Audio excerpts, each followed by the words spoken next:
Jessica, you are my girl. I cannot wait till you take on the world. Your bubblegum shades and your green hair. When you show up, everyone stares. Save your free economy. Yeah, it's the perfect drug for me. Hey, left behind the BTC.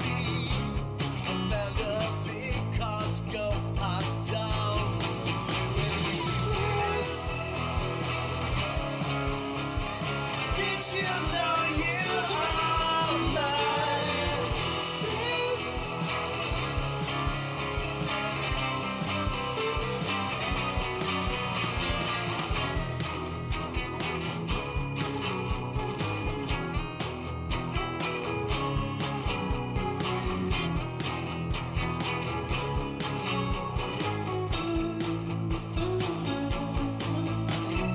Jessica, habla, babe.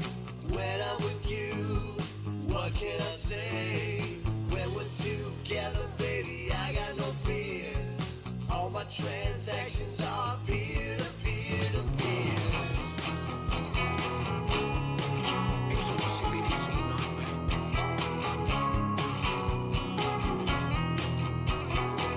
A purely peer-to-peer version of electronic cash.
There will be no real non-controlled currency in the world. We're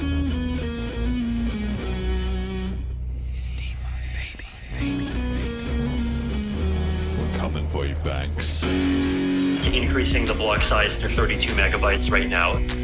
What would be the top 5 arguments that would get hurled against me? That's a good one. There are a few that the big blockers got right. Ching, like all these coins splash into the wallets of all the winners. I love that. There's a new threat out there. It's crypto.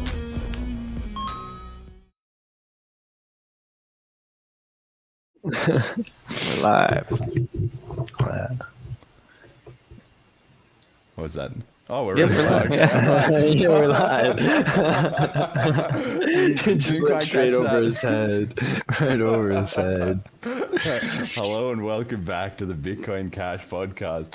Following Bitcoin Cash on its rise to global reserve currency, this is episode number 117, Gen Z and political event horizon featuring Jager. Today is Sunday, the 2nd of June, 2024.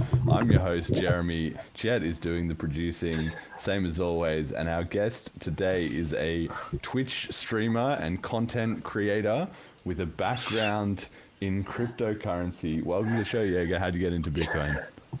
So my adventure with crypto started back in 2020. A buddy of mine, a senior in high school, he just happened to be talking about Bitcoin while we were in lunch, and I just joined the conversation. He showed me a little bit of how to buy it and everything. Got my first job at McDonald's. I just threw every paycheck into it.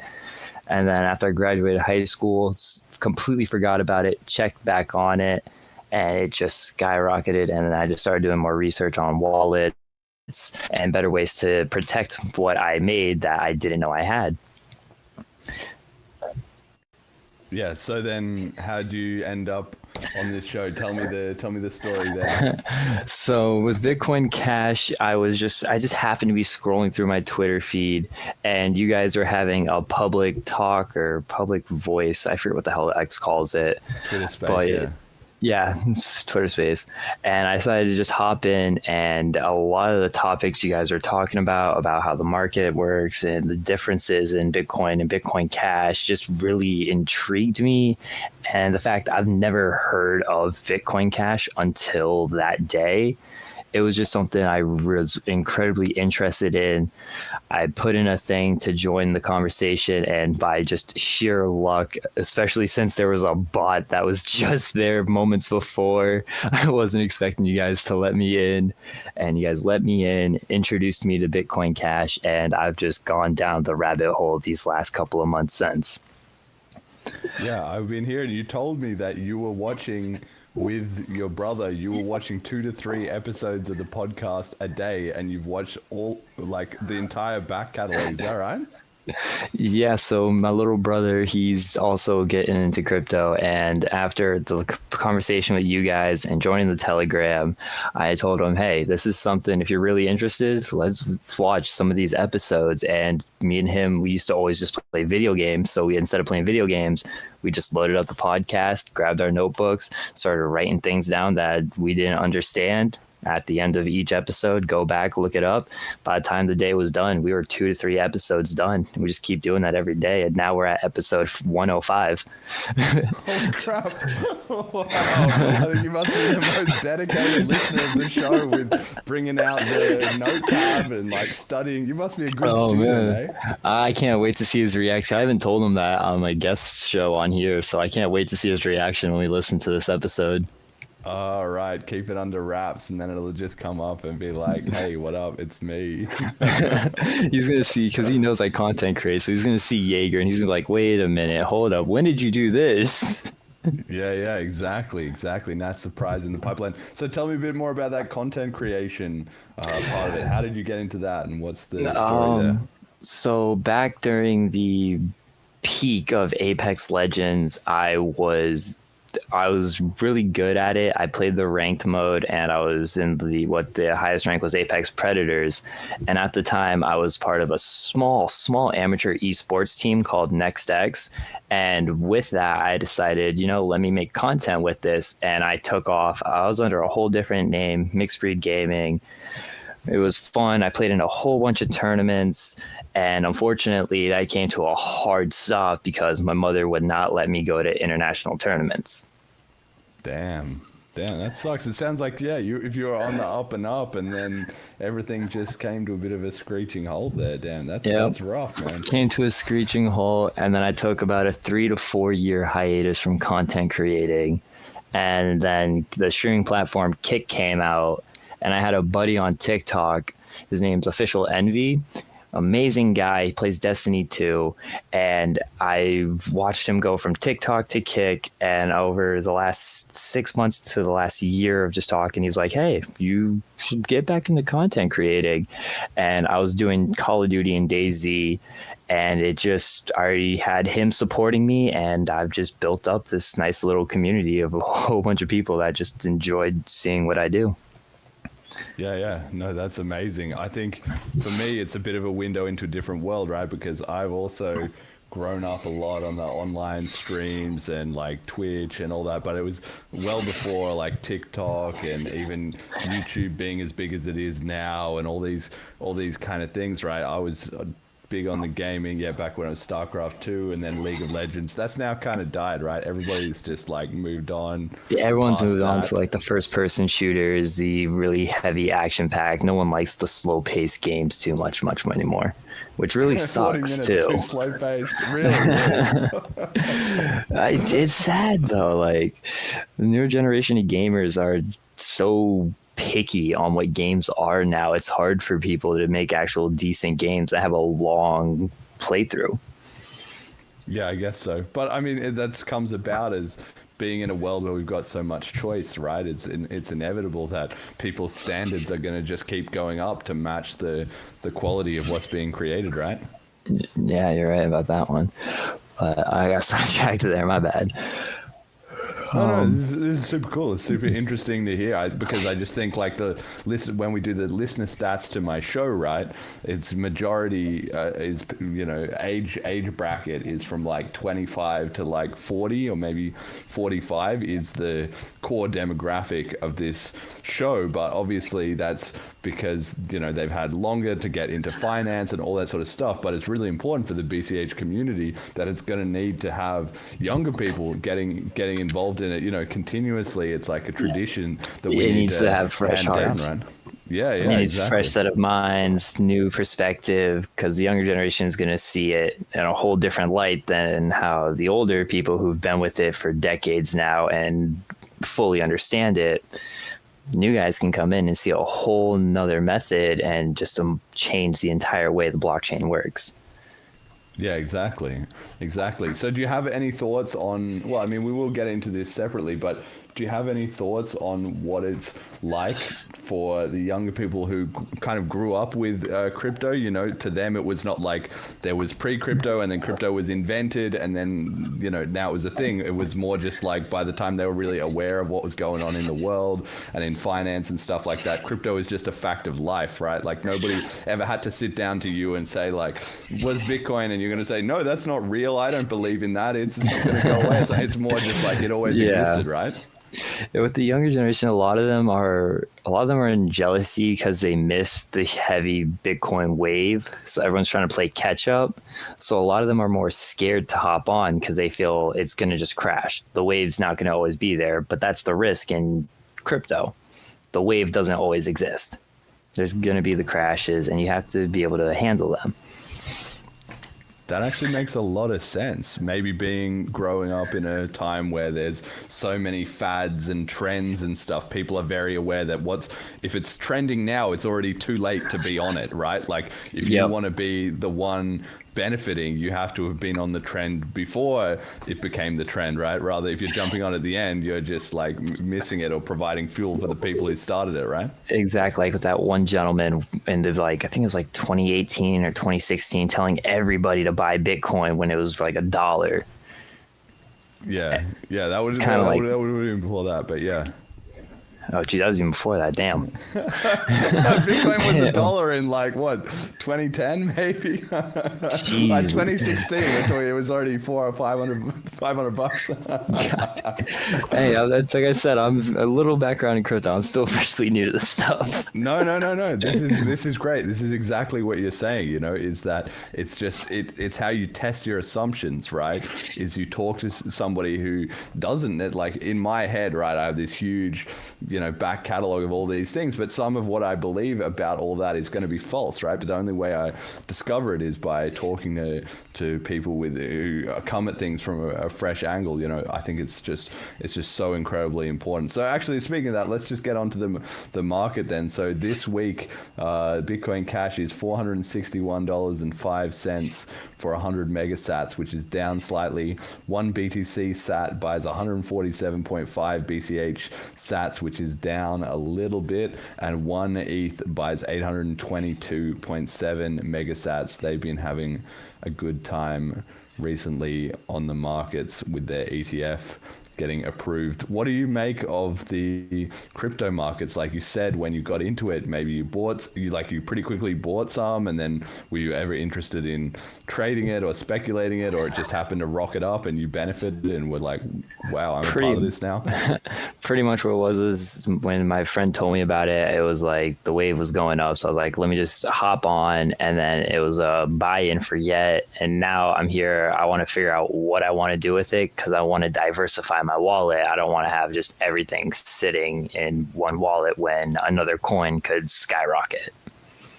Yeah, I sort of remember that when you came on that Twitter space, you would just like started telling us like how you'd accumulated up this like stack, and then it had gone through the roof, and then you were like, no, now I gotta learn to protect it, right? You just kind of didn't really think about it until... It was insane, yeah, because it skyrocketed all the way up to, let me see, what is it at now? 53,000 total USD. It's 0.07 0.7 Bitcoin. Yeah. Damn.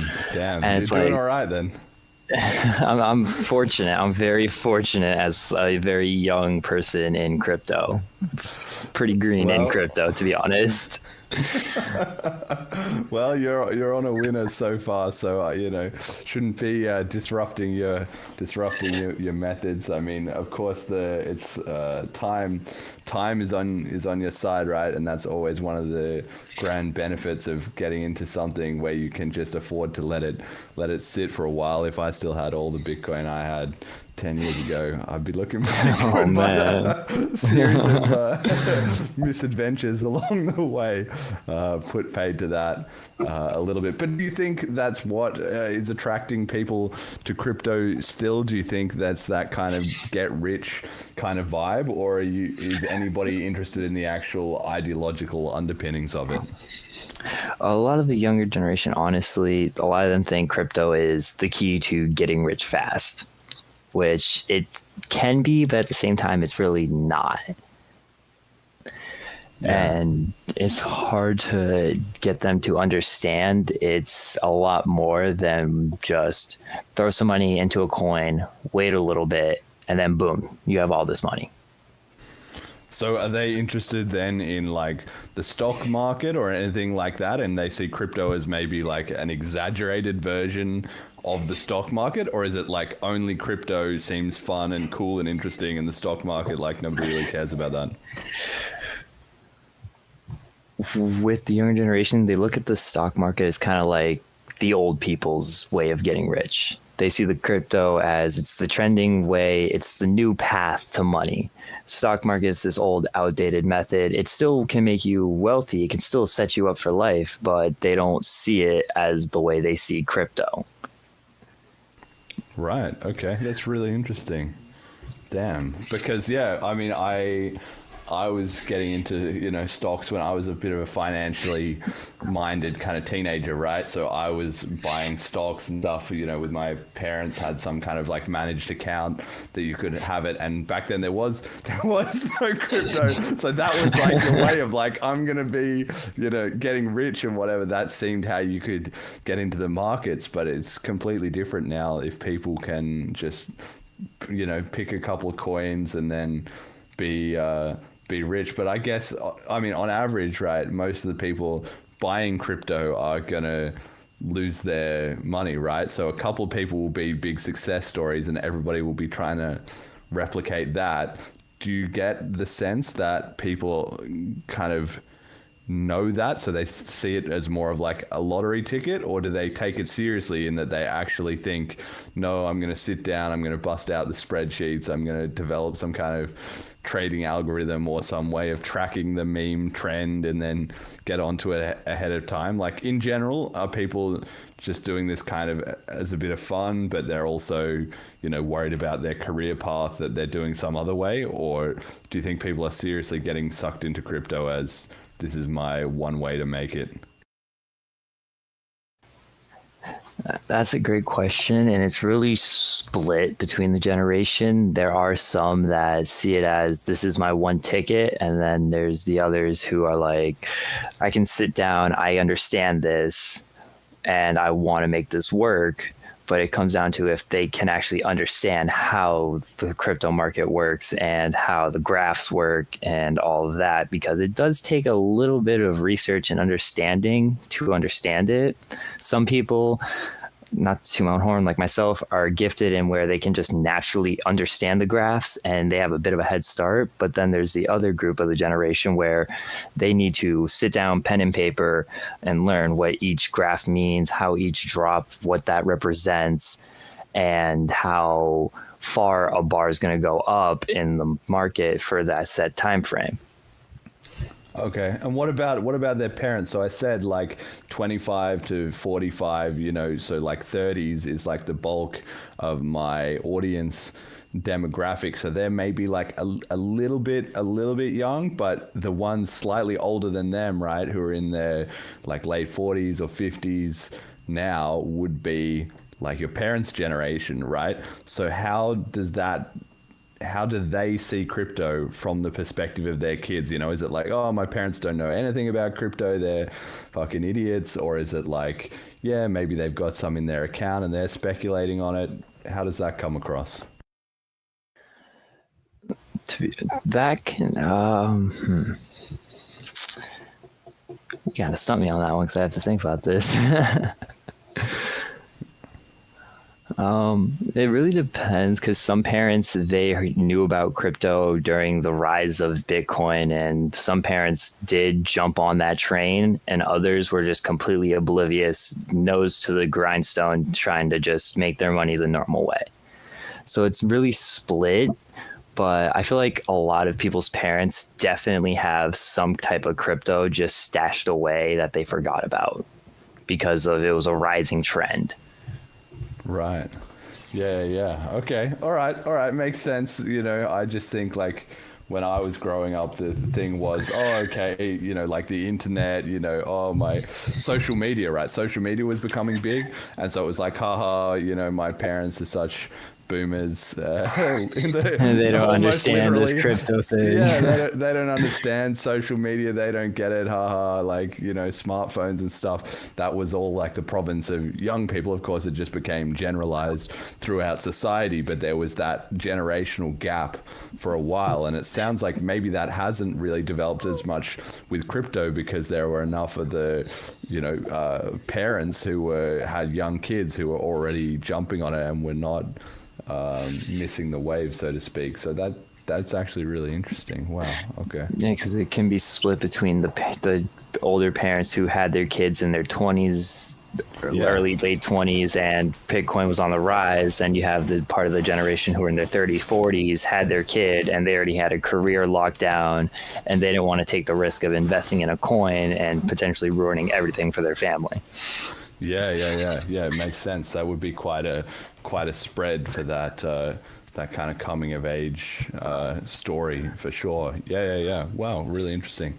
All right, we're going to talk quickly about Bliss, which we had recently. So we've been hyping it up on this show, and the day one videos are now out on YouTube, so anybody can go catch up with some of them if you've missed it. Also, the closing panel and the pre-show was the last episode. We'll have the day two videos soon as well too, and already out as well is some of the interviews. I did one with David Shattuck and one with Emergent Reasons, which we've been releasing the last couple of days. They've also got a really good response. So if you missed out on Bliss, or this is the first you're hearing about it, I highly recommended to go take a look at some of that. It was a huge success. Everybody there had a great time. It went really well. The live stream, definitely we learned a couple lessons there, but on the whole, everybody really enjoyed it. If you are short on time, I recommend checking out Matthew's keynote on cash tokens and Kalen's, I always get it wrong, Callan's UTXO talk, plus the closing panel are my top 3 picks for anybody who wants to get a bit involved in that. But I think in retrospect, also, firstly, I just want to say from my own point of view, it was super cool being there. I met a bunch of listeners to the show, which is awesome because it really makes it real for me, right? Like I'm in here talking away and then the listener graphs tick up a little bit, but So then when people come up to me and say, hey, and shake my hand, and we talk a little bit about the show and about Bitcoin and stuff, that's just the most awesome feeling. And it really connects me. So now I have in my mind more images of all those people that I met. So you all know who you are. Thank you. I'm hoping I delivered in person. I didn't have anybody say to me like, "Oh, you're really different in person" or anything like that. So I guess same voice, same attitude. But what I took away from Bliss myself is basically that it does, like, the rest of crypto just doesn't fucking matter. Seriously, I've been kind of saying it on this show, but having that experience really drove it home to me that when we were all there and everyone was chatting and collaborating and stuff like that, it's like whatever else was going on was basically irrelevant. You need to just double down on the people who are on the same mission and are making it happen with peer-to-peer currency, because the rest of crypto is largely often a grift anyway. They don't know, like, trying to tell them about the ideology doesn't get through. Trying to tell them about, okay, well, the price went down because of all these factors, doesn't get through to them. Their coins haven't been through splits and civil wars. Their coins haven't, had problems with decentralization and with, sabotage and attack by the banks and the governments and all that sort of stuff. So it's just like they're just in it to try and gamble and get rich.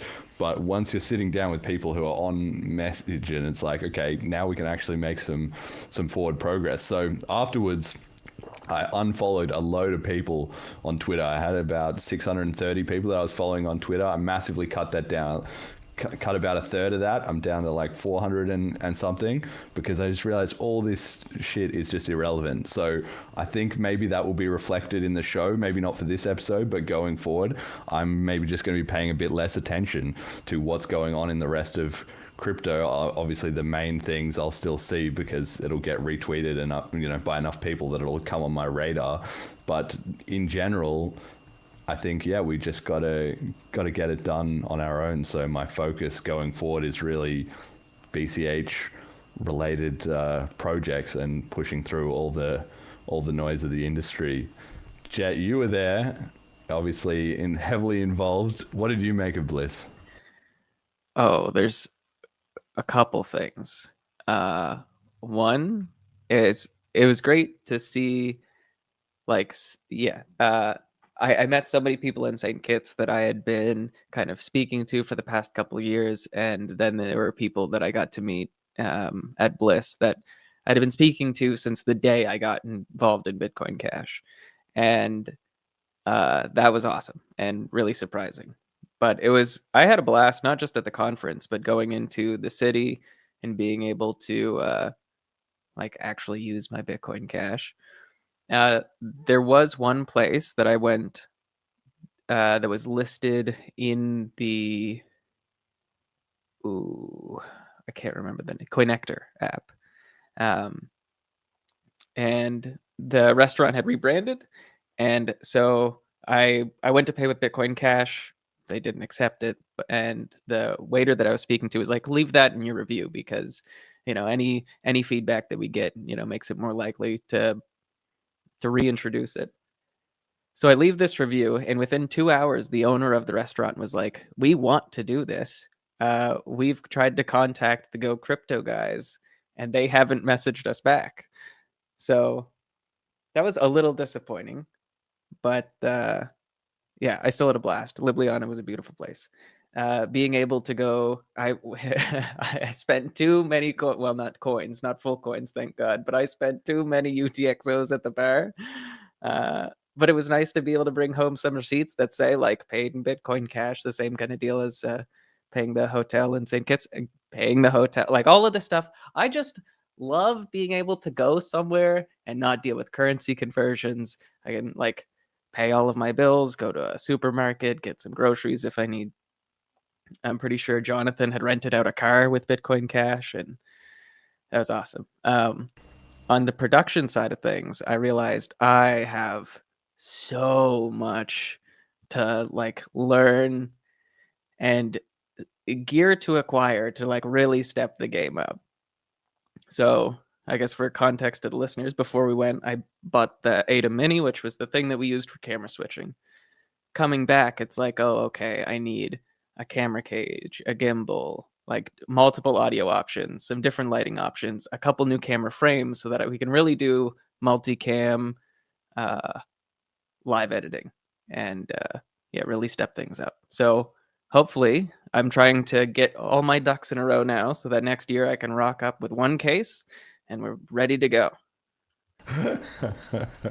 Yeah, there was when you're talking about spending UTXOs at the bar, I was just thinking of there's that one bartender on the last night. She was raking in the tips as the BCH Satoshi's the Celine wallet was filling up fast for her, and I think it was funny because the BCH community does a great job, honestly, of maintaining that culture of, being friendly, saying if people are interested. If they're not interested, okay, you talk to them about it a bit, but that's it. But if they are interested, you get them to download a wallet, you send them some, you tell them to back up their seed phrase, you explain, like, look, this could be sent to Africa or, America instantly for free, blah, blah, blah.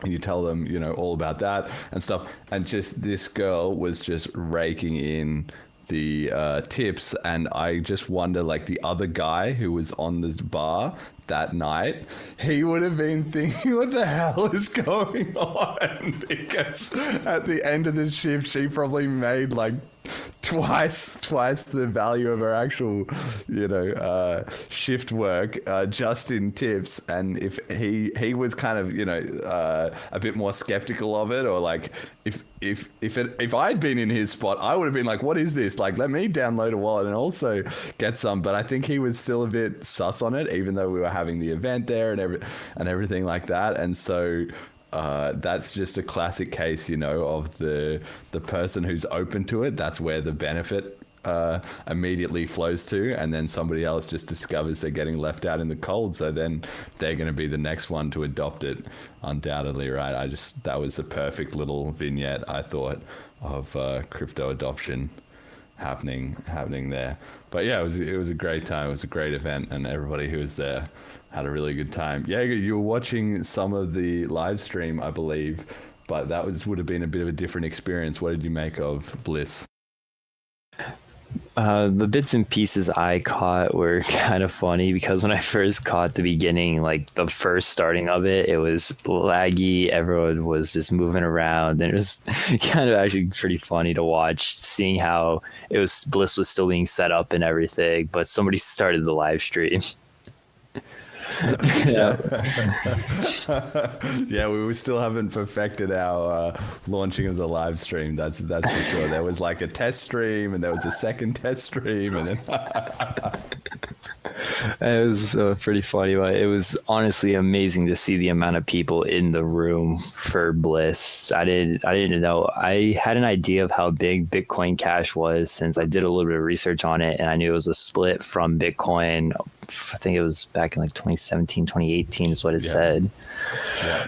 And I knew it was a very split community, but I didn't really fully understand how big the community is, because there's the Twitter and the Telegram and the Discord. That just only gives me a rough number, but actually seeing all those people in Bliss truly made me understand this is a real community and this is going to go somewhere.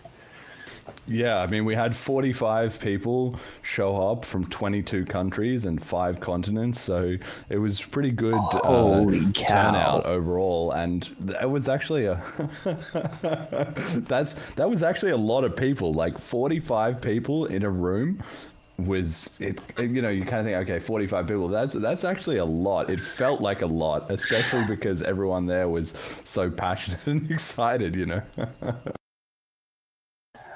But yeah, maybe next year we'll. Next year I see you guys breaking 100. Gonna have to get a whole new area to host Bliss.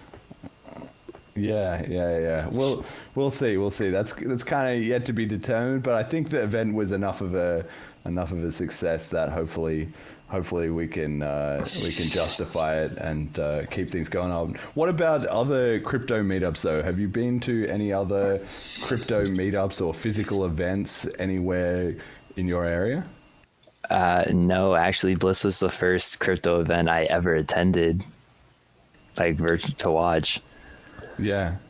Yeah. Okay. All right. Interesting, because that's another thing. Like, there's just been a long history of people doing, conferences and events and meetups and stuff like that, and they've often kind of struggled to gain traction, right? Like, I've been to a few here or there, but over 11 years in crypto, I've probably only been to, I've been to the 2 Bitcoin Cash conferences.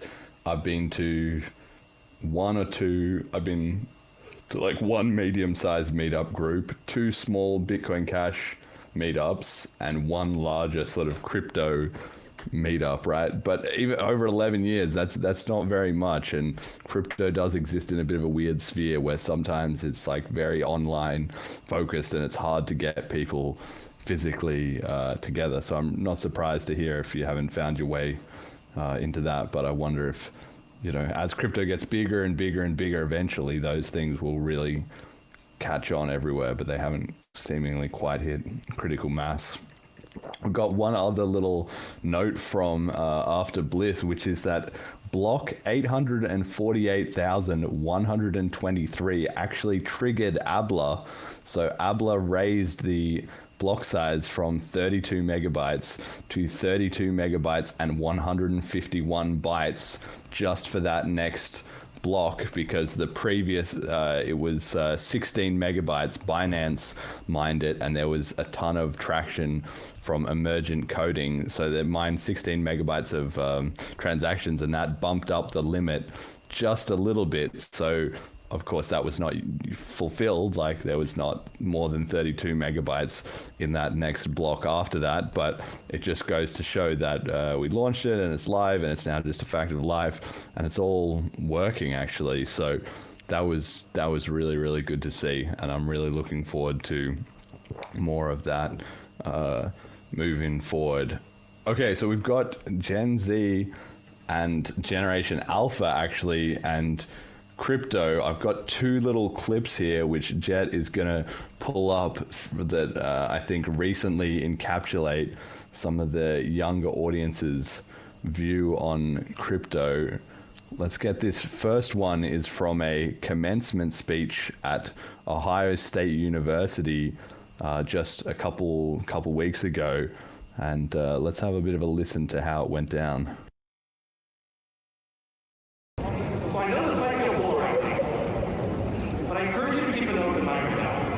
No.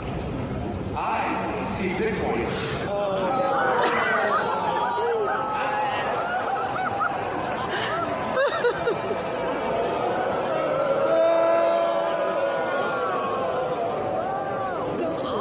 It's decentralized and finite.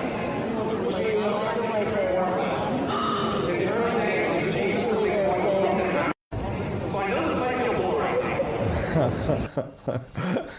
So there you have it. Some plucky guy decided that he would try and pitch Bitcoin to this massive stadium. How many people are in that stadium? What, like 25,000 or something? Like, decided he was going to pitch them all Bitcoin, and they weren't having a bar of it. The funny thing was that a bunch of these BTC guys commented on it and said, "Oh, look at these stupid Gen Z people. They don't understand Bitcoin. It's their one life raft away from like inflation." But I kind of felt like this was the opposite. I saw that and I was like, no, they do understand. They understand that this is something that in general has been corrupted into pushing it exactly like he's doing, trying to evangelize it at these inappropriate moments to pump his bags and try and get rich, right? There's the brand has had all of the revolutionary spirit and the cool underground vibe that it used to have sucked out of it.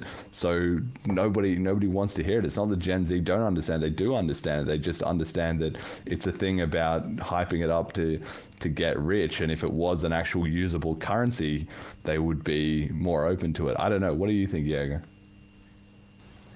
I feel like, because that's the first time I've seen that clip, and that was actually pretty funny that he attempted it, and the entire crowd's reaction was just booing him.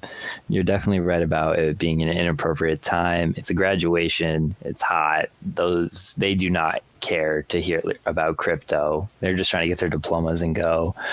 It's definitely something where there's a time and a place to introduce it to them, but at the same time, it's what's the wording for it? They understand how crypto works, but they don't want to follow other people's hype trains. They want to build their own and make their own success, because Gen Z does not want to line other people's pockets. They're over the generational of the rich get richer, the poor stay poor. They're trying to break that generational habit that's been going on forever now. Yeah, no, exactly. And I think like you say, maybe every generation has a sense of, okay, we're going to sort of try and change the system. But I think one thing that has really been notable to me is that Gen Z, they understand that it's not really changing the system so much as the system is not going to work for them at all. Like, it's already just set up to benefit the boomers, which encapsulates essentially anyone older than them, right? And so, like you said, I can see why they would be very paranoid or very skeptical of anyone. Hey, because everybody now understands, like, trying to be an influencer, right? Jump on my hype train, be a part of my thing. And they know that if that's what somebody else is selling, that, like, they're selling it. They're not naive enough to just be like, okay, this is the direction that everyone's going in, right? Which maybe previous generations, which didn't grow up in that environment of influencers and social media and, like you said, gambling on cryptos, they wouldn't get that. They were more resistant to it because it was different, but they weren't resistant to it because it was so much a sales pitch, I think. Along with it being a sales pitch, everyone sells courses now to try to understand crypto and the secrets behind understanding it, when in reality, a couple of Google searches, hell, even the Bitcoin Cash's website itself has some great links to get an understanding of how the crypto market works. But nobody wants to just give that information for free. They want to benefit, so they charge these stupid ass courses for $25, $50, $100. And that's what makes this generation so skeptical, is when someone tells you something, everyone thinks, oh, there's a catch. He's trying to line his pockets. Yeah, it makes sense. And having said that, I'm just coming out with my course. For, oh my God. the secrets of Bitcoin Cash, the Bliss Luminati. We're going to be launching that special NFT drop to my insiders, so everybody can look forward to that. Literally the topic I'm talking about. God damn. That's too fun. That's too perfect. No, okay, so yeah, Gen Z really, skeptical. Like, I think they're, like you said, they all know about it and they know that they can look it up and everything like that, but they're not going to be sold it out of context or by somebody just trying to, grift off it. Like, it has to actually be a real thing that because like you said, you were getting onboarded in high school with your friends, like, because it's already available, or even through their parents, like you said too, because it's already going to be in that environment, they're going to go to a source that they trust rather than somebody just shill it out of nowhere, right? Yeah, this generation's, especially if it's somebody they know, they're willing to trust the information they tell them compared to a stranger who says, oh yeah, I've been doing this for 10, 20 years. Here's my course that explains all the secrets and tricks and tips, and it'll make you $2,000 in a month quick. Everyone's seen those ads. This generation's sick of it. They see through the bullshit now. Yeah, absolutely.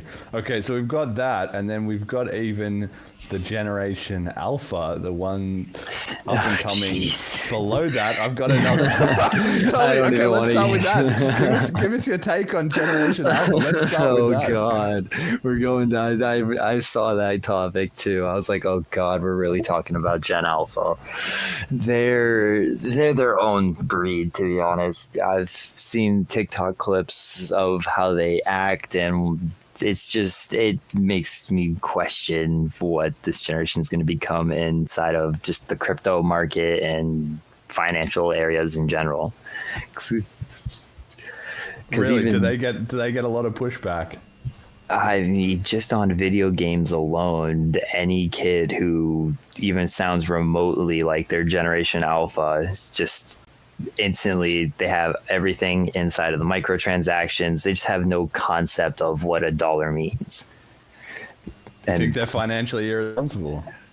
A little bit, yeah. I'm not trying to say they all are, because there's probably some of them in Generational Alpha that do understand the value of money. But for the most part, from what I've seen just on playing video games and running into them, they just blow every dollar on what looks shiny. It's bad. My nephew's the same way. I'm like, bud, you can't blow $200-$300 inside of a game. I used to do the same thing. Oh, this looks great. Let me buy it. That's now where I'm like, I'm trying to diversify my wallet and actually set up my life so I can do stuff. It's like, that's not that smart anymore.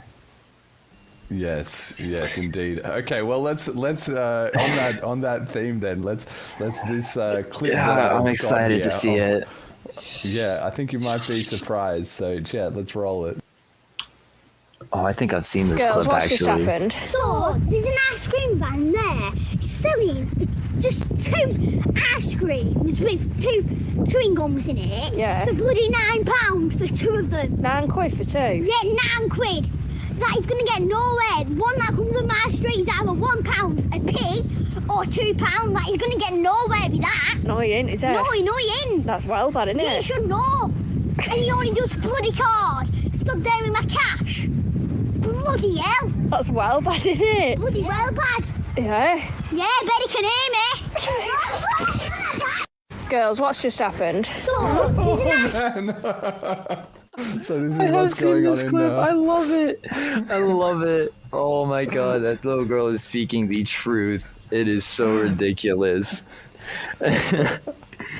Well, there you go. Maybe they're not so financially irresponsible. Yeah, no, there are after all. definitely some of them that do understand that inflation is ridiculous. £9 for 2 ice cream cones. I remember looking at the comment section of that post. It was hysterical. Yeah, they're really, her outrage truly just connects with me, and I mean the accent and everything. It just makes it so funny. Oh, bloody well bad. And he doesn't take cash. Only takes card. Yeah, he doesn't take cash. Exactly. Yeah, he's that ice cream man was set himself. Yeah, exactly. They definitely are a one-way. They definitely want to make sure everything's equal, but prices are fair. They're not going to put up with expensive things. Yes. So I think the upshot of this, the reason I put it in there is because things are going to be bloody bad for Generation Alpha, as we're already seeing inflation ramping up. So that will not only be destroying the savings and financial stability of their parents, but they themselves are just going to grow up in this environment with collapsing living standards and mass confusion as the economy just falls apart under the weight of this perpetual money printing. So crypto is, benefiting from this in the way that the older generation are eventually going to, shuffle off the mortal coil, while Zoomers and Generation Alpha are going to find crypto as a solution. But it really made me think about how you can't explain a solution to someone who doesn't have that problem, which is why for the last 10 years a lot of crypto advocates have been busy trying to tell everyone about inflation, but nobody really got it. And then now that inflation is ramping up, suddenly a few light bulbs are starting to switch on. But for these younger crowd, especially these ones in Generation Alpha, they are going to grow up knowing that inflation is the world's biggest scam, because by the time they've got their pocket money, it's already going to have been devalued against the ice cream with chewing gum in it, So I don't know, Jet, you're just giggling away over there. What do you make of this? So I was the shuffling off the mortal coil line got me giggling so hard. But also just that girl being like, "Oh, I bet he can hear me too." Like the sass. That was amazing. Yeah. So the real question, obviously, is how do we connect with this audience? So we've sort of talked, obviously pitching it at your commencement speech is not the right way to go about it. But Jager, do you have any ideas? How do I get a bunch of people your age and younger listening to the Bitcoin Cash podcast? What would be the best strategy? Well, from following other podcasts, not just like crypto podcasts, but others in general, having a video going so the listeners can actually see the reactions, and like Chet laughing probably had a bunch of listeners laughing. But that's definitely the right step. But on top of it, it just comes down to whether people want to listen to podcasts, because not everyone enjoys just hearing people talk for an hour or two. It's definitely, podcasts have their own little niche circle of, I enjoy doing this because some people listen to this while they work. Some people use it to go to sleep. Some people just have it playing in the background while they're playing video games. Yeah. But so maybe we gotta, I mean, we've had a lot of suggestions to do like more sort of clips, and we've done that, but I'm thinking about, I actually need to get some advice from somebody who is an expert in that, in making the right clips and helping them to go viral. I mean, maybe we'll have to do some more reaction type of content or something like that, you know? Well, I mean, like with the clips we have in today's podcast, they piqued my interest. I immediately, like, the little kid one was absolutely hilarious. So definitely like small clips where they can pique just a quick interest, get people back to catching up, and it might even make them pay attention more to what the topics are. And instead of just listening in the background, they're actively listening to what the podcast is talking about. That's actually a good idea. I don't know that I'd thought of that as maybe, we can highlight when we review these little segments of things on the show, we can get in their funny clip and then our reaction, and you can wrap that all up within, a minute or two. And then that gives maybe a nice 1-2 punch of like, we know what's going on, but we're also trying to, add some additional value there. Like, because when we did at Bliss, when we did the Abla explainer video, the little 3-minute video, everyone loved that. That was a smash hit. That was one of the most successful things we've ever done. Everybody said it was really great, and it got like tons more likes on YouTube than any of our other things. And I was a bit surprised because I had spent all this time and effort making this new song, Bitcoin Sane, but that was like, nobody cares. Everybody was like, the Abla video though, that's popping off, and it was much easier to make the Abla video. So I think we got to take that as a bit of a hint and move more in that direction with the graphics and the subtitles and stuff. It really seemed to hook people, but I think it was condensing down a very serious amount of information on a pertinent topic kind of made a big difference. So I'm going to be trying to do more of that, I think, in the future. Yeah, like the way you went about the topics with the clip first and then going about all the information kind of keeps people's attention, because when you're just reading off the information, the topics, to a lot of listeners, it can sound a little monotone and it makes them disinterested. But when you put that clip first, there's some content, it piques their mind, because everyone's on the TikTok wave. Everyone's attention span's like a goldfish now. They got 10-30 seconds to catch them, and then they usually just swipe away. But with the clip coming in first, they get piqued by what the topic is, because like the little girl's talking about £9 for 2 ice creams. They're like, well, what's that got to do with anything? As the clip ends, we got our reaction, and then we can diverse right into the topics of what's going on, and they get a little bit of information, a little bit of content.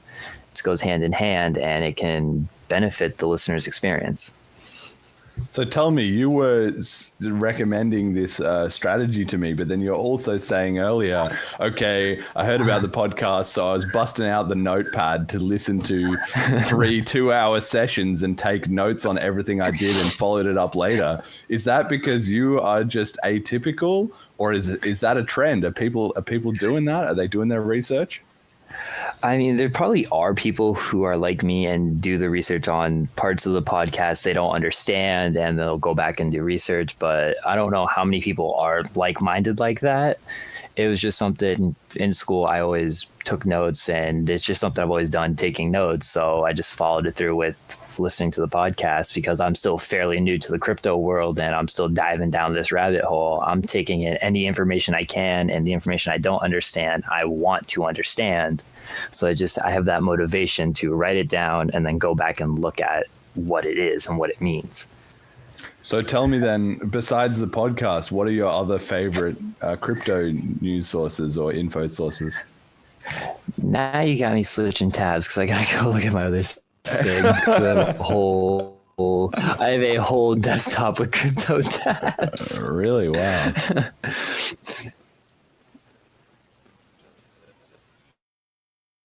I'm just fascinated to hear because this is like a little sociological experiment right here, because I have in my mind what I'm thinking you might say, but I'm interested. You tell me, and then I'll say whether I would have expected that or not. Really? Yeah. Oh, okay. And I just opened up Coinbase somehow. Okay. Coinbase. All right. Probably could have guessed that. Yeah. I think everyone can guess Coinbase. It's like one of the most known things for crypto. Uh-huh. But all right. Is this the right tab this time? Hey, there we go. So besides that, I have I use Webull to look at different stocks of how the stock market is doing. Wait, that's stock market. That's what I want to avoid. But I've used CoinDesk. I got Bitcoin and Bitcoinist. Yeah. Blockworks and Decrypt. If you know what Decrypt is, yeah, I feel like you probably do. Yeah. But those are the main ones of where I would go in, and then on top of that, there was Reddit as well. A lot of people in some of the coin subreddits just had a handful of information for a lot of my questions that seemed like they were pretty common questions throughout the market. Okay. Yeah. Okay, well, that's kind of interesting. I wouldn't have guessed the block and Decrypt and CoinDesk, but that makes sense. I'm aware of those are the crypto news sources that generally do a pretty good job of packaging it up and checking the rest of the market. I would have guessed, if you listen to my podcast, you'd be a podcast kind of guy. So the biggest ones there are for sure are Bankless and also What Bitcoin Did. But you didn't say either of them, and you didn't mention any other when it comes to podcasts. Bitcoin podcasts, I haven't really branched out to them yet because it's more of I don't want to follow an unreliable source, which is an error on my part because I could have asked questions on other Bitcoin podcasts to listen to. Yeah. Okay. To get a reference. Yeah. All right. Well, that's super interesting. Okay. All right. Well, maybe I'll need to be a bit more involved with those other, like the block and Decrypt. I know them and I follow their stuff a little bit, but I'm certainly not like reading up too much on it. But maybe they are capturing an audience that is open-minded, that I should be paying attention in the comment section of their posts and stuff like that, right? Yeah, they definitely have a good share of information. They definitely gave me Decrypt definitely gave me information on how to secure your wallets. Like I actually just changed wallets. What did I just change my wallet to? I got to reopen up Bitcoin Cash website again.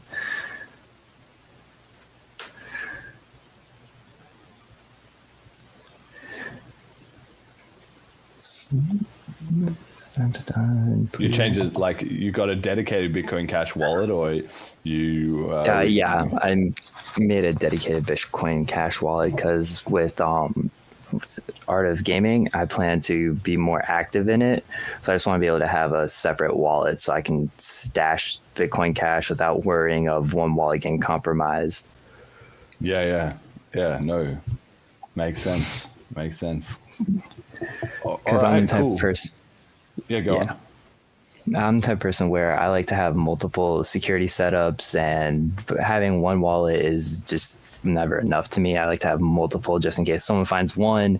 Hey, guess what? You found a wallet with nothing.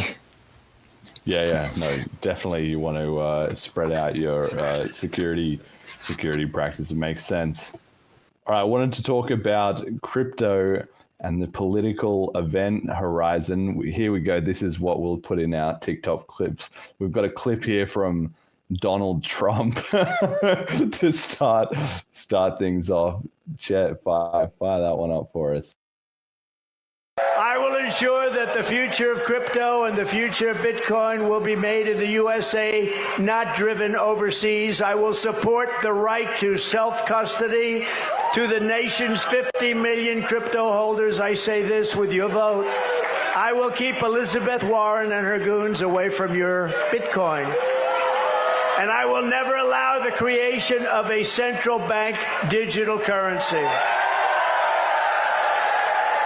I will also. So there we have it.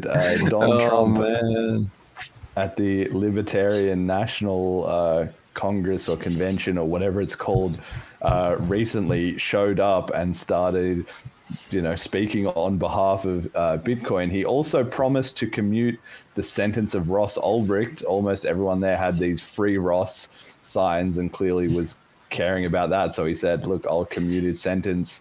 And he's also today started accepting donations to his campaign in Bitcoin and I believe other coins as well too. So people were saying, oh, how are you being fooled by this? Of course, he's going to say he's going to free Ross. Of course, he's going to say he's going to protect Bitcoin, blah, blah, blah. But if he gets in, he's not actually going to do it. And I say to that, yeah, probably. Whether he is or isn't going to follow through, the fact that he is talking about it now and making a big point out of it means that he knows that there is political support for it and he wants to be on the right side of the issue, right? What do you make of this, Jager? I feel like on one side, yeah, he's probably just doing this for votes, but at the same time, the fact he's accepting Bitcoin Cash for his campaign kind of makes it feel like he is serious with what he's saying of protecting the Bitcoin Cash or Bitcoin I don't know itself. about Bitcoin Cash. I don't think he's taking Bitcoin Cash, just BTC, I think. But he's got on his form. Let me see here. I had on the site. Let's see, which I wondered if he would take BCH. Okay, so here we've got BTC, ETH, Solana, USDC, Ripple, Dogecoin. I don't even know what this one is, and SHIB, whatever this like ninja looking one is. So yeah, he's. I don't know about BCH. Didn't make it onto the list. It seems, but a good spread of cryptos there, definitely being accepted. Yeah, but I mean, the fact he is accepting cryptos, because if he wasn't as serious about it, he probably wouldn't have made the effort to accept cryptos into his campaign. He would have just stuck with what everyone else does. I actually don't know what they do for their campaigns. I haven't paid attention to that. But the fact that he is accepting cryptos kind of gives me a shred of hope that he's serious with what he's saying. But like the old saying is, only time will tell. Yeah, exactly. Exactly. It's very easy to promise things and not deliver. I saw there was some site that was tracking his delivery from his last 4 years in office. And it was, I can't remember what the exact numbers were, but it was something like about 25% of what he said he'd do, he actually did. And then about, 30 or 40% he said he'd do. And then he kind of did it. There was some compromises or some changes or whatever, but it sort of kind of got done a little bit, and then there was like 40% that he just completely fell through on. And then they also had a similar thing for Obama in the years before that, who'd been slightly better about delivering on his promises, but I didn't dig into it all to find out what their methodology was or if they were biased or whatever, but that seemed to me to be roughly about right. I can imagine politicians doing a quarter of what they say and then another quarter kind of getting it over the line, and then about half of it or a third of it just sweeping it under the rug. Like, well, forget that. So that sounds about right to me. So even having crypto in the conversation and having Trump trying to, G people up for that, I think is fantastic, because whether or not he delivers, and I hope he does, I really, truly hope that Ross gets out of prison and, stuff is done to protect crypto, then the fact that he's talking about it and saying it is already sending the signal to everyone, like that this is an issue that you can't ignore. And I think the same thing apparently seemed to occur to the Biden administration, who people said it was either shortly after this or just before, maybe they'd already got wind of it. The Biden administration apparently started reaching out to the crypto industry in a way that they hadn't up until this very moment, as they tried to sort of backpedal a bit on their more anti-crypto stance, because maybe they did suddenly wake up and realize, wait, there's 50 million people who care about this, and we've just endlessly been hearing about it. Like, we can't afford to be caught on the wrong side of this issue. Jet, did you have any take on that, being a long-time observer of crypto and politics? Have we made it? Because I felt like maybe we've made it over the political event horizon, right? That was always how crypto was going to win. And I said this before, and some people said, you don't want crypto to be partisan. I said, no, you definitely want it to be partisan, because then if one side thinks they can get the benefit from getting on board with it, they get on board with it. And then the other side kind of realizes, shit, either we have to be the anti-crypto party, which is not going to work because loads of people are pro-crypto and not many people are going to actually swing their vote based on anti-crypto, or they have to match it and they also have to be pro-crypto, which I think is what we've suddenly got to seemingly overnight, right? I feel like it'd be more like a two-step or, well, a shuffling of step process. Because even with the Biden administration reaching out, didn't they also just veto a bill that allows financial institutions to? Yeah, so like, I could see them being like, oh, well, especially with Trump having been charged, like, oh, this is just another, obviously criminals are using this, but then other countries are going to watch and see that if Trump's donation with crypto is a successful tactic, then they'll start doing it too. And then it's not just this inside the country dealing with whatever policy bullshit they want to push through. It's how do we stay modern? So I think it could still take a long time. I don't think this is like a locked in, like, passing of, or like, I don't think we crossed any kind of mainstream line, except for getting more people to talk about it, like boomers that are only involved in politics that are like, oh, now my favorite presidential candidate's interested in crypto. What's this about? Maybe he'll be able to sway some of those Mark of the Beast folks, but yeah, I don't have high hopes. Okay, all right. You're more negative on this than I am. I'm interesting. I'm surprised. I feel like this is it, guys. We've done it. Like, obviously we haven't won completely, but I think by the time you have one presidential candidate saying there's 50 million crypto adopters and I want to be on their good side, and you have the other one, again, like you said, there's definitely some back and forth. It'll take them a little while, but they clearly seem to be feeling the heat. And I think at that point, where is it going to come to? Like, well, we're going to ban this, we're going to outlaw this. It's kind of done, unless the Democrats really want to take us, like, because they don't have until next cycle, right? You can't wait another 4 years. By then it won't be 50 million, it'll be 250 million, right? So this is the time for them to do it.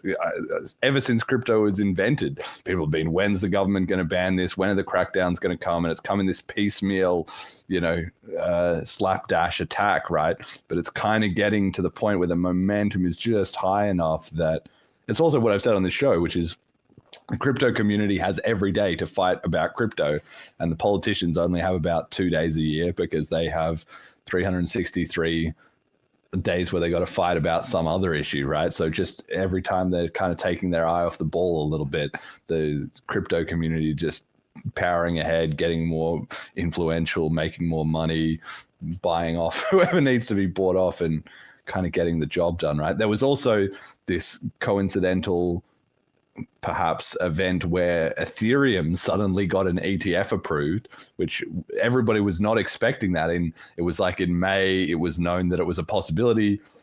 But in general, people were quite bearish on it. They were thinking, okay, maybe it's like a 10 or 15% chance. It seemed like it probably wasn't going to pass. There'd be, okay, Bitcoin's a commodity and it's different or whatever, and ETH is a security and pre-mined and blah, blah, blah.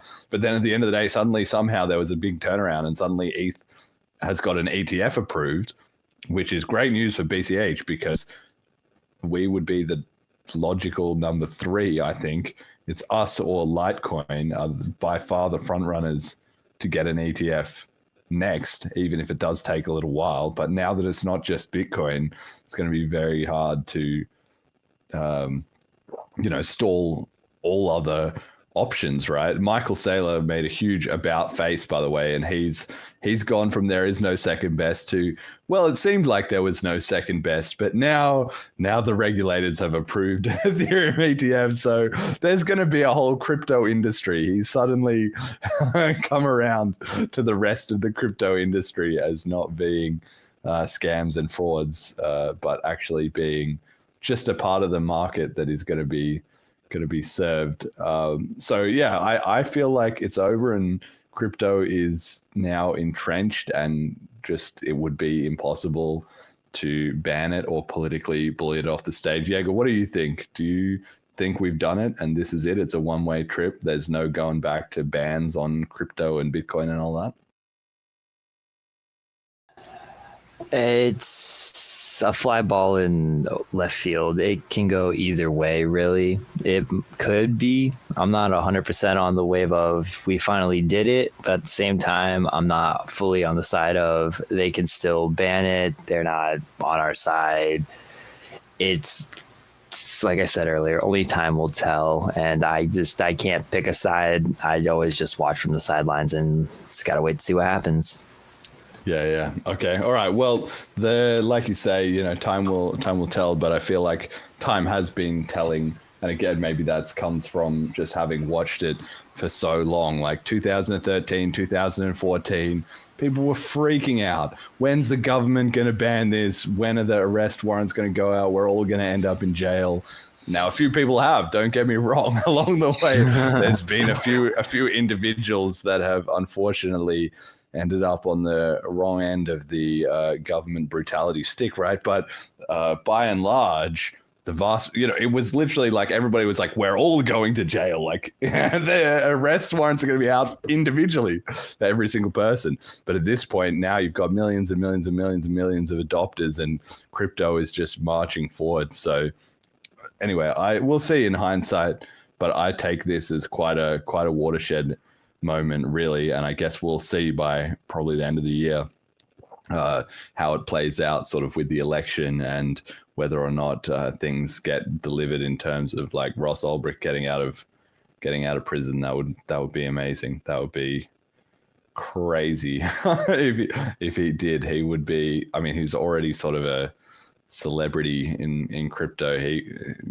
Getting him like showing up at a crypto conference somewhere and talking about his experience or something would be absolutely amazing. And his perspective on how it had all changed in the last 10 years, because who knows how much or little he's been able to follow it as well too, would be unreal. So yeah, my best wishes to him to make it out of prison, and hopefully also that will be a trend in the right direction. Roger's still in Spanish prison as far as we know too, so there's plenty of people, and Assange as well too. Plenty of people still needing help on that front. Okay, we also had this week, Vitalik came out of left field a little bit, writing up a blog about reading The Block Size War by Jonathan Beer and hijacking Bitcoin as well too, and his thoughts on the matter in hindsight and comparing the two. Now, this is a pretty big deal because Vitalik writes these blogs and they get a lot of traction. Like the whole crypto industry really pays attention when Vitalik puts out a blog post. So in this post, he did acknowledge that Lightning Network has basically failed totally. He pointed out that there was a lot of censorship of the big blockers, of course, and that SegWit was a bit of a scam that he wasn't ever really on board with. And he did also rightly criticize the BCH side for their incompetence, our incompetence in some parts of the initial attempts to fork. And of course, for the BCH community, it's like, well, we were at war and we were under a lot of pressure, and the best was done at the time, but he was more from the outside saying, yeah, a lot of mistakes were made that were really obvious. And Craig Wright sort of dragged a whole bunch of people into it and tarred the whole big blocker thing and all that. So he's correct about that, I think. But fascinatingly, he also mentions Abla. He links to a blog post or a Reddit post by Bitcoin Cash Artist, which was about 10 months old, but then he misattributed it to Bitcoin Unlimited. He seems to have thought that it was the emergent consensus proposal from Bitcoin Unlimited way back when that was mentioned in the block size war. Like, he read these two books and then had a quick, look at what's the latest in BCH and figured we just followed through on that thing several years later. So he didn't really realize that Abla was something new, which is super fascinating. I wrote a reply and a bunch of other people did. Who knows whether he did or didn't see that? Most likely he didn't. So I take it as a win that he was at least getting the message out to people to look into hijacking Bitcoin and read up about Bitcoin Cash and stuff like that. But it seems like his perspective is still stuck several years in the past, the same way that we've had with Eric Wall, where he was like saying BCH was just these rebels who forked off and maybe they had some good ideas, but it kind of didn't come to much. But that, and they're just forking in this. So they're basically irrelevant, which is basically where BCH was at in 2020. But a lot of the crypto industry is still frozen at that moment in time. And it seems like Vitalik even had a reason to look into it. And I think if he'd watched any of the Bliss streams or he'd listened to any of this podcast or he'd even just read up a bit more closely on the Reddit rather than just searching for what he was looking for and moving on, he would have figured that out. But it seems like he didn't. So that's definitely something we're going to have to keep an eye on. Jay, you're laughing again here, man. There's a lot of laughing going on. What's your Vitalik opinion? I mean, I haven't given a damn about Vitalik's opinion in many years. But just the slow pause, it seems like he didn't. Made me giggle. But it's a big deal because Vitalik honestly is one of the most credible people in the whole of crypto, right? When he's talking about stuff, everyone is paying attention. Obviously, the entire ETH community is like worshipping at his feet just about. So they will all take it very, very seriously, whatever he says. And then he's big enough that a lot of the BTC people will also pay attention. And then anyone in all the ETH EVM forks is also like paying attention to what, Vitalik says. Like it's even crazy. On Twitter, he has like 5.3 million followers. And then someone like Lynn Alden has like 600K or something like that. And Eric has 120K, right? So he's just absolutely in this next, like, it's like him and CZ and one or two other people that are kind of in that whole crypto industry sphere. And it's just crazy how much traction he has. So he's was a little bit. He's also had the opportunity of, like yelling at Craig Wright on stage. So I respect him for that, but I don't really give a damn. I mean, yes, I understand what he has to say will influence like the overall market, but that's so many degrees of separation between where I'm at in the space that it doesn't matter to me.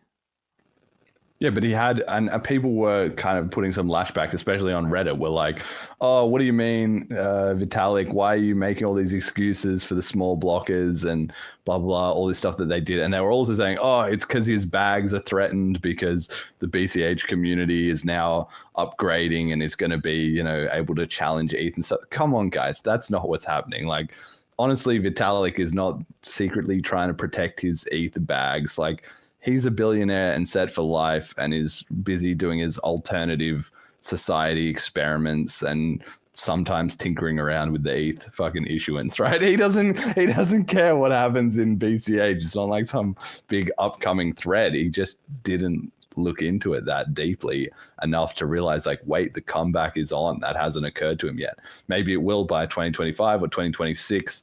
Something will give him a reason to look into it. And now that he's read Hijacking Bitcoin, he might, like, Hijacking Bitcoin just goes up to that same thing about whether the cash token, the eCash fork is at. It kind of stops there and it goes, okay, they were still having some forks. Maybe they can figure it out, right? There's not really stuff from my memory in there about cash tokens, or maybe there's only Abla very briefly mentioned, which is maybe why he mistook it for this other thing. I don't know, but yeah, it's just crypto is starting to pay attention, like I said, but there's a big difference between, BCH is still around and, like, wait, what's the latest on this? Jager, what do you make of all this? Do you know much about Vitalik? Do you care what he has to say at all? Not gonna lie, I've heard of Vitalik, but I know about nothing about him or anything about who he is in the crypto world. Obviously, he seems like he's a pretty big figure. Is a reliable source on crypto information. Me personally, I don't know anything about him, so his opinion doesn't mean much to me. But after today's podcast, I'm definitely going to do a little bit more research, and I'll definitely hit you up and tell you a different opinion if there is one. Definitely. And I guess maybe this is a good time then, for listeners to the show that don't know. So Vitalik he was one of the co-founders of Ethereum, and he's pretty young. Like, he's actually a little bit older than me, but he's still, like, young in the crypto sense, in that he was getting into Bitcoin in 2012 or 2013 when he was, I guess, 18 years old, probably. And so at the time, there wasn't many people involved in crypto at all, let alone very many 18-year-olds. And he started working at Bitcoin magazine. In fact, I think he even he didn't co-found it, I think, but he was very early involved in Bitcoin magazine. Maybe he did. Anyway, he was involved in Bitcoin magazine right at the very sort of beginnings. And he did some stuff with that. And then he's this technology kind of guy.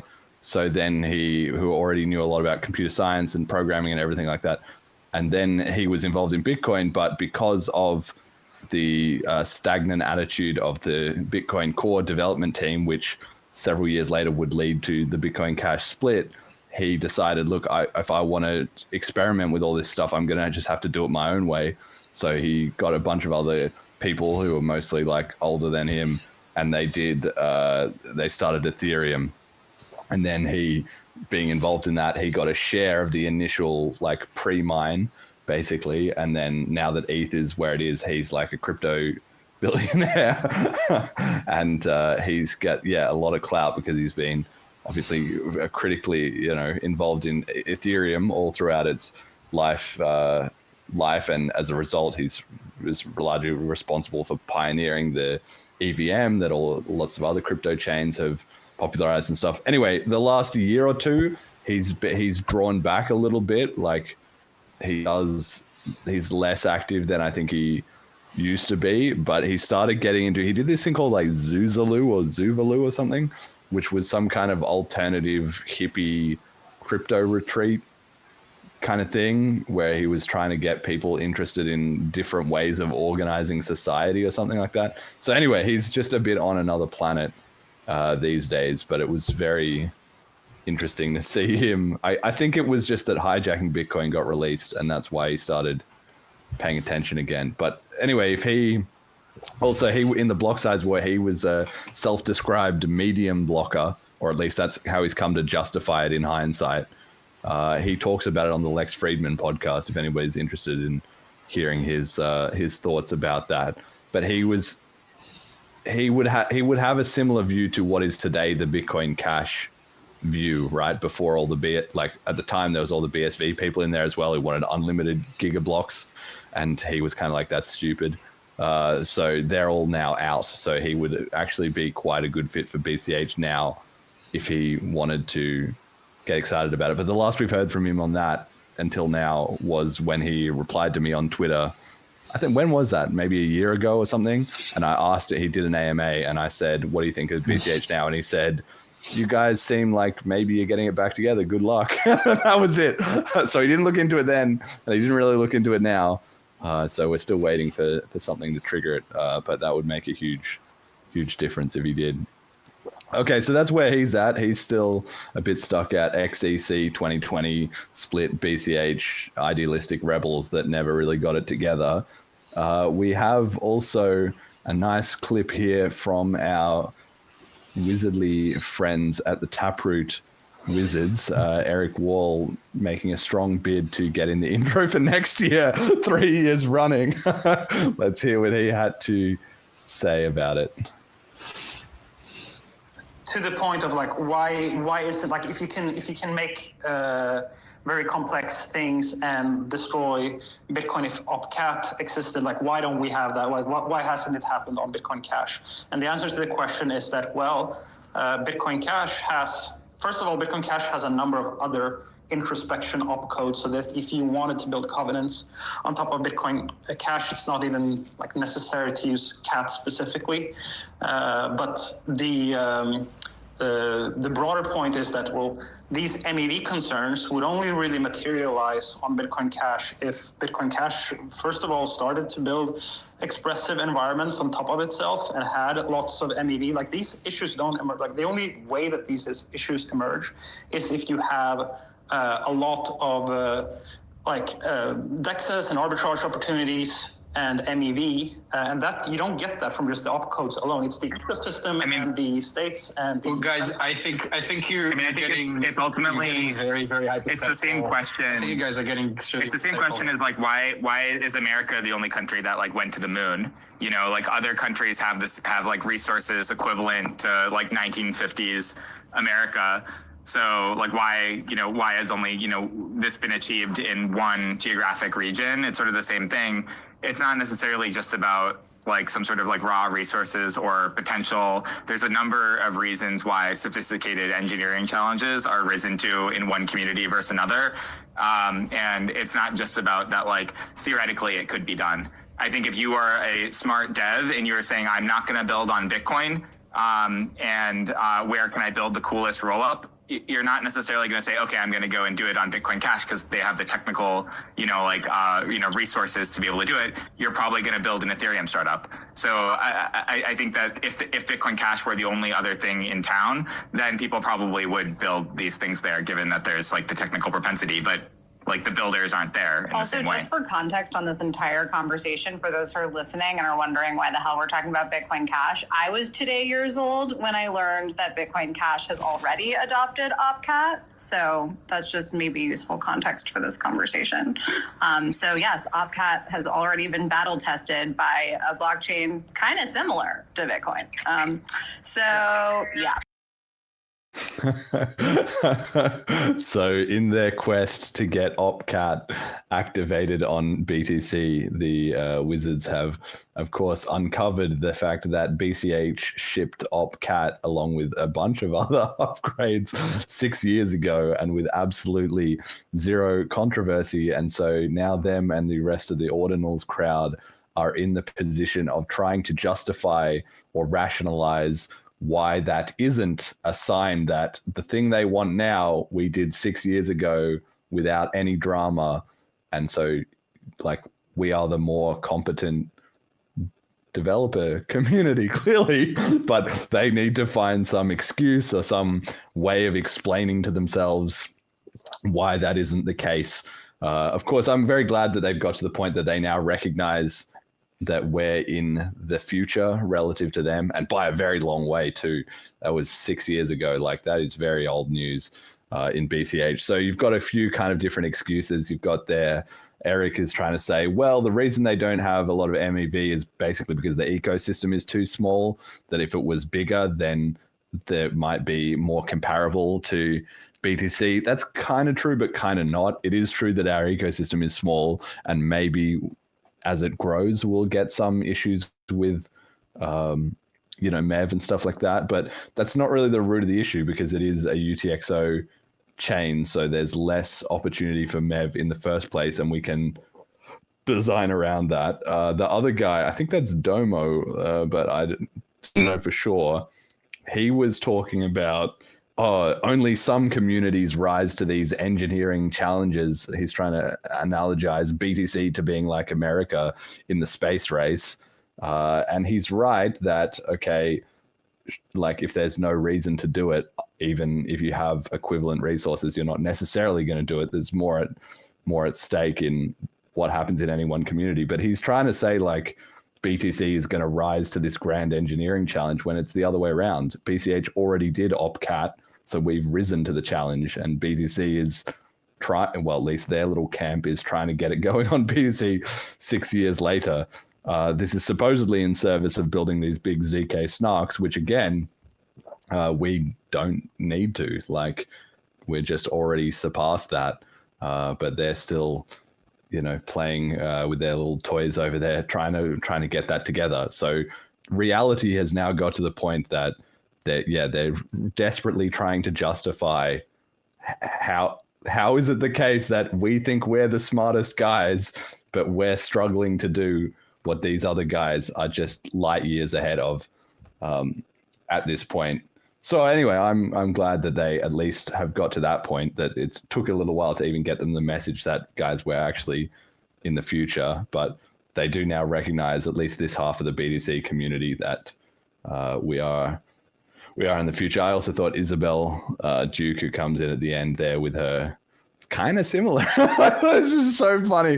It's like the what do you call it? That vocal inflection of just like her mind also trying to comprehend. I've got a Bitcoin Cash, but these are these stupid idiots that we can just ignore and aren't doing anything. Like she doesn't know what is the big deal, with OpCat or not. She's not necessarily like a developer or anything, but she's now realizing that she's listening to these guys who she thought were the smartest, guys to listen to. But apparently there's another level beyond them of guys who already had left them in the dust. And she's just now realizing that. So I poked her about that on Twitter, and she wrote back and said, lol. And I said, no, if you have any questions, like I'm happy to talk to you about it. But I think it'll be a while for her and obviously the rest of them on that call to kind of work their way through their cognitive dissonance and come to the table on that. Jager, what do you make of all of this? If you've been listening to the show, you would have heard about Eric Wall and his adventures a few times. Have you dug into any of that? Honestly, I have not dug into anything involving Eric yet. I've been meaning to, but I've been kind of holding off, waiting for my little brother to play a little bit of catch up. But we're going to be diving more into more of these figures inside of the crypto world pretty soon. And I'm excited to dive deeper in this rabbit hole, and I'm dragging my brother with me. Yeah, there's a lot to it. Jet, did you have a take on this OpCat ideas that they're coming to? Not much, but I do think that Isabel, is it Isabel or Isabella? I think it's Isabel. Yeah. So I think that Isabel kind of acts as the average listener there, which is fantastic. I think while she didn't offer any technical contribution to the conversation, I think she was the most valuable person in that conversation. So it was nice to see. I remember I caught like the end of this space when it was happening. I think I just woke up or something, but it's nice. Yeah, it's nice to see these things change. And how many clips of Eric do we have at this point? we're gonna have to do a supercut at one point. Eric, if you're listening to this show, man, it's all in good fun, man. Well, here we go. Time for another Eric roast. He fucking bailed on Bliss. After saying that he was gonna be there, he then fell through on that. He sent me a nice message saying, hey man, I'm sorry, and like explaining a little bit. And yeah, I understand, like honestly, I'm looking forward to meeting him at some point. But there was speculation leading into the event while we were there on the sort of the day before and stuff, if he would actually rock up as promised. And in the end, it proved to be no. But I think it's just funny that these guys, it's now got to the point, where they know that we're in the future, and so there has to be an explanation for why don't we stop doing what we're doing and join these guys. That would be the default, logical, smart, obvious thing to do. So it really comes down to finding some way to explain. Like the laser eyes don't have to do that because they can just say they're stupid shitcoiners. But now that Wizards are trying to get in OpCat and having a rough time doing it, at least so far, they've had to make comics and do all this stuff. OpCat shipped on BCH like without controversy. And Eric even says in the clip, like, they don't even need OpCat because they've got something better than that. They've already got the introspection opcodes. So not only have we already got what they want, but we've already got the thing that they wish they could have if they were able to get their dev community in order, which of course they can't because it's full of zealous cultists. And then and that was 6 years ago, right? What is BCH since then? It's just been, like, we just shipped Abla. We've got cash tokens. We've got the 64-bit integers. We've got the VM limit tweaks coming up, and maybe UTXO commitment. It's just like one thing after another. And I said this on the show like a couple of years ago. I'm sure you can go back to those old episodes where we talked about Eric finding, were we the bad guys? Were we on the wrong side? And I just said, like, doesn't even realize we're already 4 steps ahead. And now we're not 4 steps ahead, we're 6 steps ahead. We're just getting further and further ahead. So eventually it's got to get to a point that he just capitulates and he just says, all right, we're fighting a losing battle here, trying to save the network effect of BTC. It's going to be Cash Wizards that's going to happen. But just I don't know when they'll get around to that. And then once one or two of them switch, the rest of them will all come along too, like we can hear in this clip. These guys who Isabel already thinks are the smartest dudes, if they're all jumping on the BCH train, she's going to follow, and so will the rest of everyone in that stream of things. So, yeah, we also had briefly as well this week Andreas Antonopoulos coming a bit out of semi-retirement to say he wanted to do a block size increase on BTC. Again, probably about 7 years too late for that kind of opinion, but, decided to throw his hat in the ring there. He sort of was saying, look, we do need to do some upgrades, but privacy is more important than CTV and covenants. So once again, we're just seeing like everybody's at cross purposes over there in BTC land, because half the people don't want to do anything, and the people who do want to do stuff, they all want different things amongst each other too, so they can't really get critical mass going. But it just goes to show that once again, BCH being vindicated. So we're really just waiting for the sand to run through the hourglass on when they all capitulate and join BCH at this point. And like I said, that's kind of why I've given up a bit on talking to them. It's pointless. We just got to accelerate ahead until they finally join up. Okay, we got community comment of the week. Comes from Peter Risen, who said on Twitter, which are the best Bitcoin or cryptocurrency technical conferences nowadays? Are there any events similar to the old scaling Bitcoin conferences? Jonathan Silverblood wrote back and said, BCH Bliss was a mix between technical and non-technical. About half the attendees were people involved in the space as builders one way or another. Talks on subjects like smart contract development, UTXO commitments, and new projects in the BCH ecosystem. And Peter replied to him and said, that looks like it was a great event. Glad to see there's still a strong technical community doing development for BCH. I took a break to have 3 kids and build a house. And coming back now, I'm puzzled that the technical discussion I used to love seemed to have disappeared. End quote. So for people who don't know, Peter Risen is a Bitcoin OG who's involved in Bitcoin Unlimited, I believe, and he's done a ton of good research into scaling proposals and how big blocks could get to global currency and all that kind of stuff. So if he is coming back into the scene and is interested in BCH and poking around, I'm thrilled. I would love to see that. He's definitely an A player, and it would be great to have him back on the BCH team. So it's good to see that he's getting back involved, and I just thought it would be a nice one to throw in there too, because okay, Donald Trump's getting keen on Bitcoin, Vitalik's looking at BCH again, Eric wants to do OpCat. Andreas thinks you could do a block size increase. Peter Risen is coming back. This is what I've been saying for the last couple of years, and now we're starting to see it. There'll be a point that everybody's going to start converging on BCH again, and suddenly our small little community will just blow up in size as there's a little snowball of influential people all joining the movement again. Jager, is this also someone you don't know about, or what's your take here? So I actually did end up seeing this post on my timeline, but I didn't like fully read it. I kind of just saw it was about BCH. I was like, oh, sweet, more BCH on my timeline. Perfect. That's what I want. And just liked, favorited, usual interactions. But this is definitely someone I've heard about, at least. This isn't someone of like, oh, I have no idea who this is. I've heard about him. I've seen a few of his posts before. And all right. Kind of exciting to see that he's going to be returning now, and it's going to be exciting to see what this holds. It would be nice to see him go to something like Bliss in a year's time, because I remember watching some of his early talks.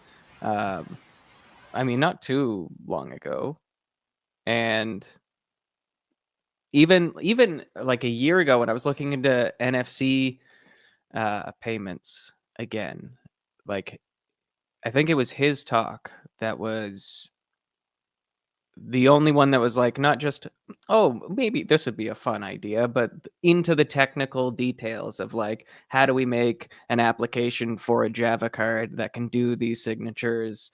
And yeah, I would love to see him come back into the fold. I will say I've only interacted with him once when I was applying to be a member of Bitcoin Unlimited, and he voted against me, so I'm still a little salty about that. Bad blood. This is that crypto drama that we need. Yeah. Here's our next clip. Jet versus Peter Risen, the untold beef. You're hearing about it first time on the Bitcoin Cash podcast. Calling out Peter Risen. Come step in the ring, sir. Let's hear it. The full beef is that so he voted nay, and I messaged him privately, I think on Telegram, and I was like, hey, why did you vote against me? And he said, because this is our first interaction and I don't know you. And I was like, yeah, okay, that's fair.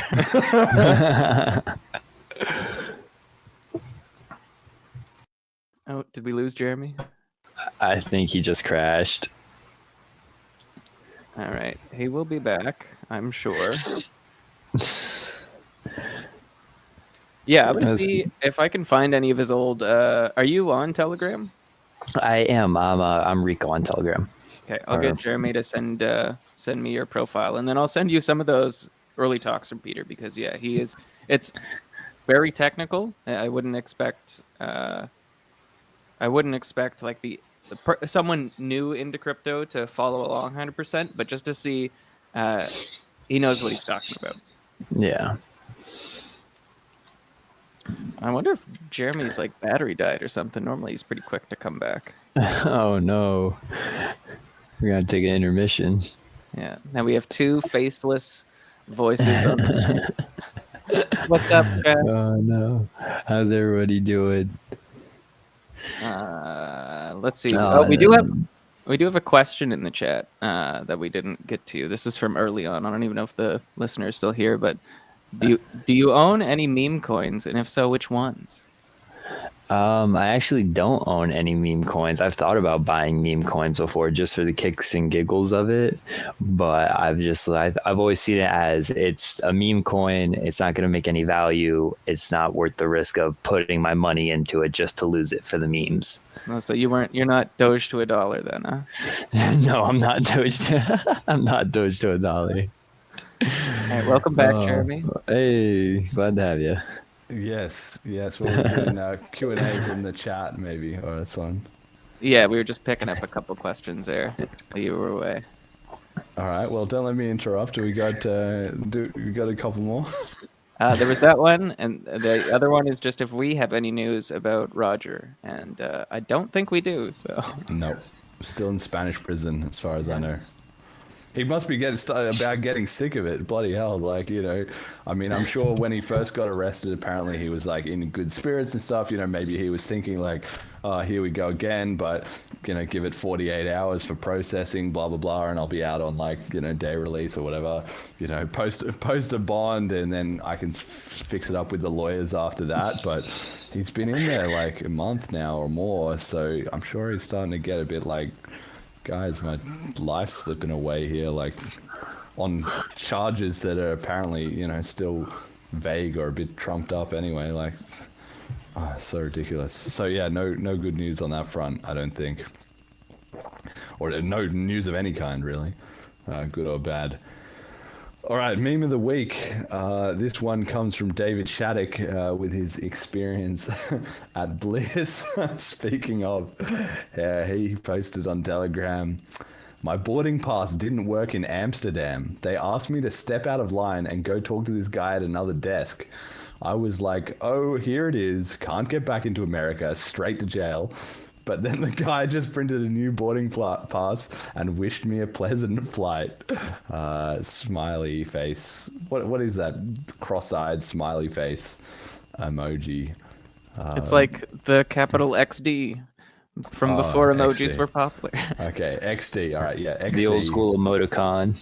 Yeah, exactly. This is the XD.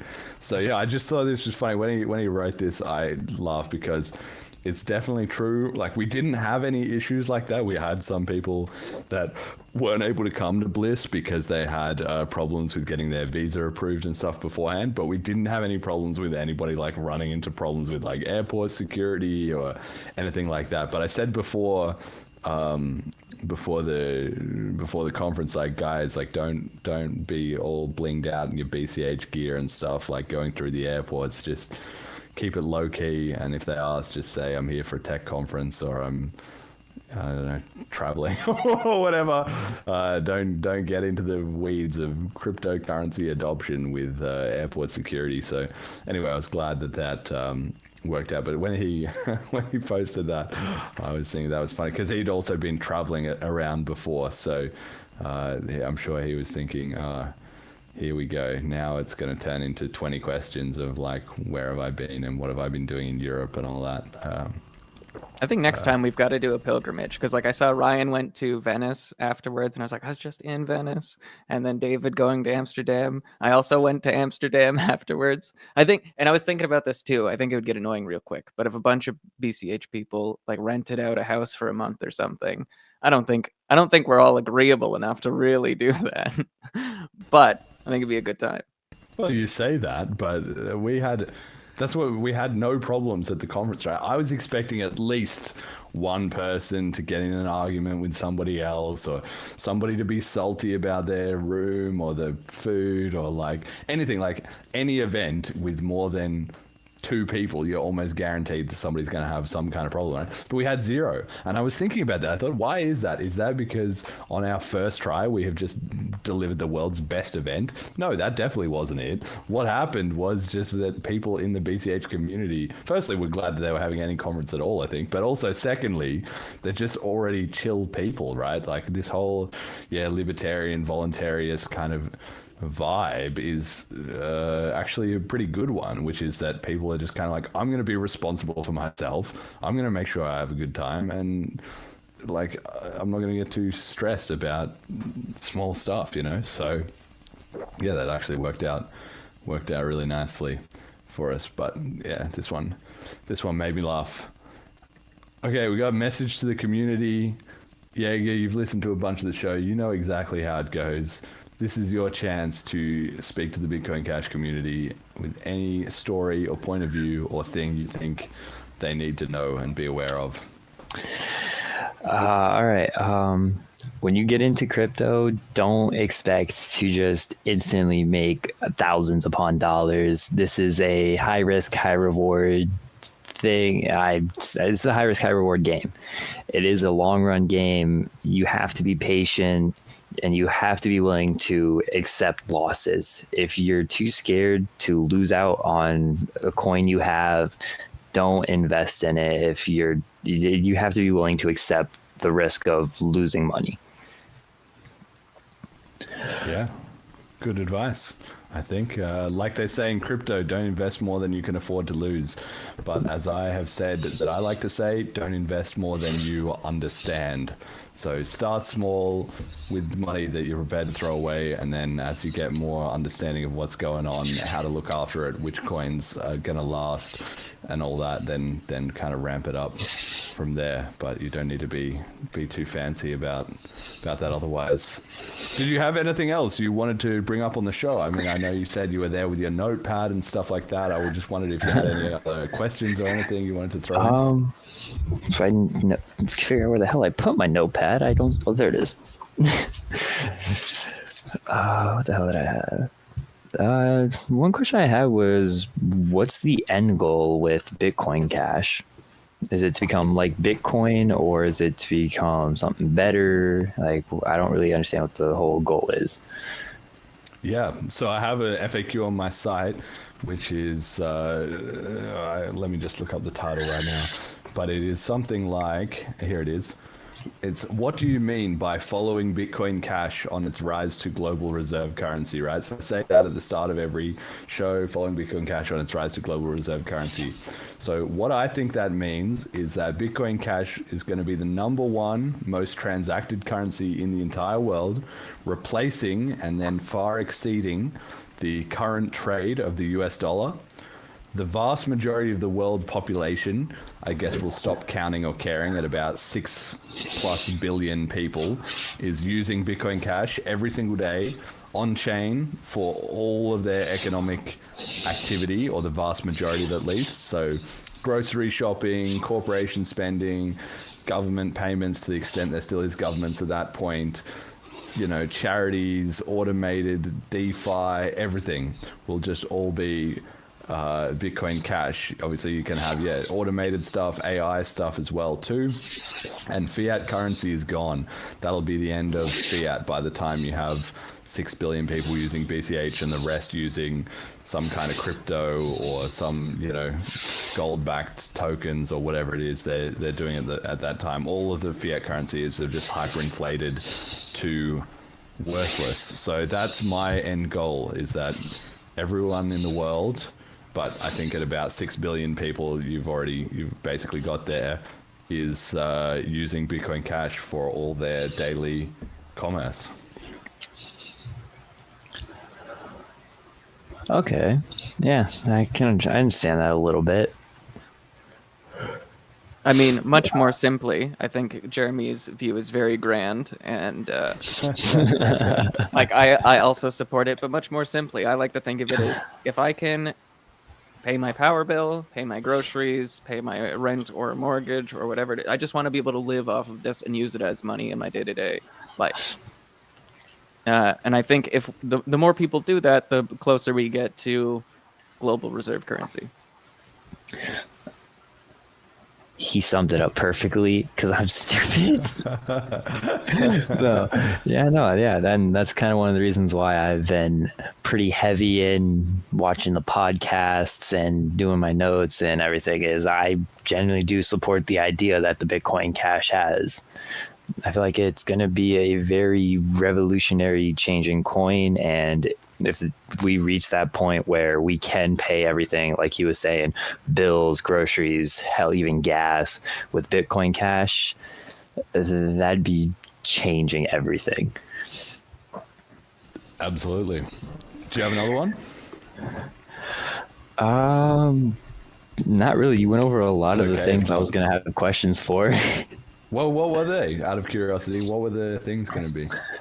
One of them was how the blockchain itself actually works, because that itself still is kind of confusing for me, and understanding how it works and all the different numberings in the blockchain.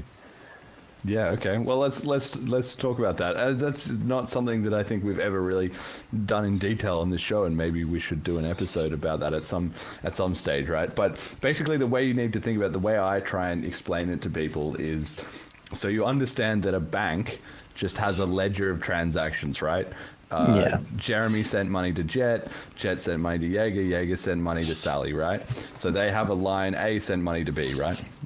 Mm-hmm. Now, they put that essentially in a giant spreadsheet, which is their database of all what, who sent money to who, and then they can figure out who has how much money, and if they need to look up who sent money to who, then the information is there, right? So Bitcoin or any cryptocurrency is like having that same spreadsheet in essence, but doing it spread across a network of computers like BitTorrent. I don't know if you know BitTorrent. If you want to torrent a movie or a copy of Linux legally, then, then you can. Then the way that works, right, is your computer goes online and it asks a network of other computers for the related information, and all those computers just send in the information, right? So you're not necessarily getting it from one place. You can kind of get 10% of the file from here, and 10% here, and 20% here, and then at the end you put it all together and you've got the file, right? And if everyone has the same file, then they can all send you different chunks of it, and at the end, as long as you put it back together the same way, then now you have the same file and you can send that on to other people, right? So if you had a spreadsheet, like a bank ledger of a history of everything that happened, but you also had it being distributed around to everyone, that's where you've got a blockchain with Bitcoin Cash. Now, how do you stop people frauding it? That's what mining is that you have to back your entry on the ledger with energy, which is basically proving that you are serious about this copy of the ledger, because otherwise somebody could just spam it with 10 million different things and nobody would be able to get to the bottom of what was actually going on. So that's what mining is where you're trying to guess a very large, well, in some cases very small, like random number to attach onto your new block, your new set of entries onto that spreadsheet, because that raises the barrier to being able to add to it. So you only have people who are very serious and have put a lot of their computer hardware and a lot of their money in the form of energy bills into putting it in there. So then as each person adds a block, it adds more credibility to all the transactions before it. And yeah, that's sort of the main concept. I can explain in more detail if you want, but yeah, ask me any questions. Is that clear?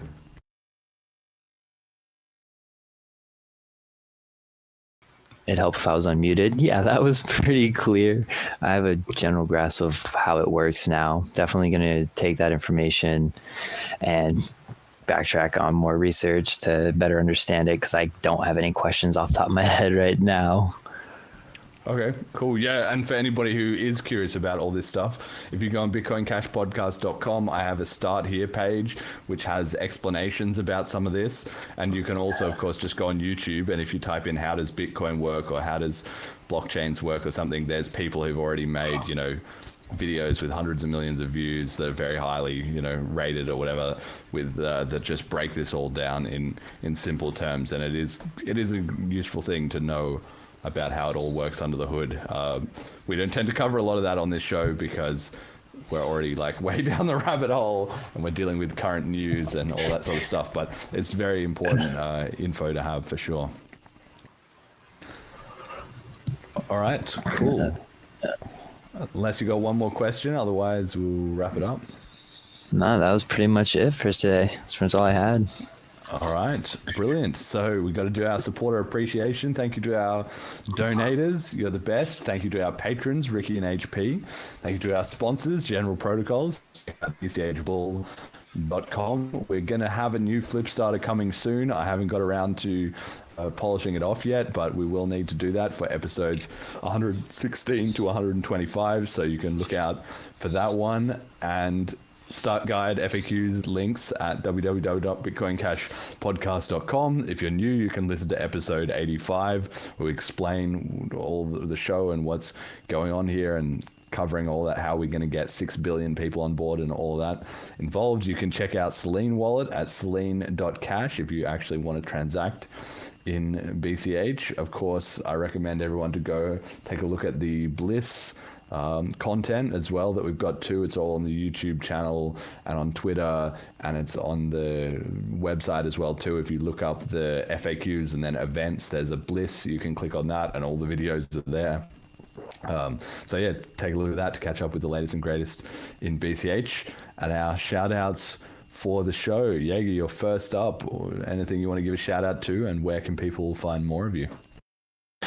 Well, you can catch me on my Twitch pretty much every day of the week except Wednesday and Thursdays. The majority of my content's either Call of Duty or DayZ if you're in for adventures. On Instagram, it's Jager. Same with Twitter. I'm always able to reach out. You can always reach out any questions about content creating or even crypto. If I have the knowledge in it, I'm more than willing to share it. If not, I can always refer you to somewhere that's credible. But yeah, those are the main places you can catch me. Cannibal Jager on Twitch. It's Jager everywhere else. Love it. Jet, do you have a shout out? I have 3. So first one is to the bar staff lady at the Bliss Hotel. I believe her name was Jager. The second one is to Morgan, because I think just having someone there to be like, this is what I'm using and here's why, immediately, like, so many things clicked for me. It's like these cascading puzzle pieces just coming together. Okay, I got it for the next time. And the third shout out is to Alex's dad, Brian. We were having a bonfire yesterday, and I can't remember. I think we were talking about like carbon credits and how airlines are being weird and CBDC is rolling out. And I was like, this is the perfect time to bring up cryptos. I was like, this is the, proper use case for it. Here's how you can avoid this shit. And he just kind of stopped and he looked at me and he's like, the banks are afraid of you. And I feel like I'm just a small, I'm just doing my part for the podcast. I'm not really that vocal. I don't do meetups on it anymore. And to know that there's, so many more people on the same mission just feels so good. Like we're getting the ball rolling. Yeah, we are. We didn't do a slide about it actually, but Australia has just passed some digital ID legislation. Maybe we'll have to cover that next time, or if it comes up related. But yeah, it is happening. It is like every day we're trying to make it with Bliss. Eric's like struggling away with his OpCat, and digital ID is rolling out. So let me get your take on that quickly, Jager. Like, do you think Gen Z is aware of this whole idea of, well, what if all your money and everything got all tracked, and then the government was able to just assign your money to only be usable, according to what they decided was correct or not? I mean, from the side of social media I'm on, it doesn't look like Gen Z has noticed it at all. But there's probably a large portion of Gen Z that does know what's happening and are trying to make an effort of doing something with it and about it. Yeah. But as far as I know, that was news to me, really. Yeah. Well, I mean, the young people are going to be the least aware of all of this because they don't have the context and the backstory and how things used to be and how they could be in the future and the knowledge of history and all that. So they're going to, just end up into the system that everybody else, either, if it starts up as a big fight, then they might find out more about it. But otherwise, they're just going to take for granted that things are the way they've always been, right? So, yeah, that's very, very important that we get that message out there. But we'll see. Anyway, that's going on. My shout outs go to everyone who come said hi at Bliss. It was really great to meet you all. It was amazing. I truly enjoyed it. And also to Ava, who I was onboarding to Celine on a German train a little while after that. And just as we were having that chat and I was telling her about the podcast, she was telling me about all this amazing stuff she was up to, which was actually a lot. I was just thinking, that's how it happens. That's how we win. It's just one person at a time. Whether it's at Bliss or it's anywhere else, right? Just that small little chipping away at the mountain, the water wears away the stone, and that's what's happening. And that's how you get Donald Trump saying, I'm going to look after your Bitcoin, and Joe Biden starting to panic, right? That's just the result of the last decade of everyone just onboarding one person at a time, a little bit of education. Here, let me send you a little bit of this, a little bit of that. And maybe on any given day, it doesn't feel like we're making all that much progress. But when you start to zoom out and in the broader context of the world, the shift is just enormous. And that comes from the hard work that everyone gets up and does just day after day after day. So that's my shout outs. Thank you all for listening. Until next time.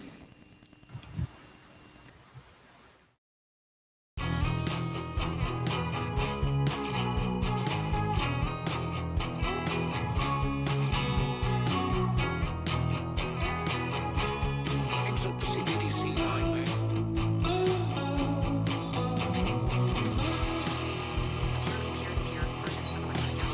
Jessica, you are my girl. I cannot wait till you take on the world. Your bubblegum shades and your green hair. When you show up, everyone stares.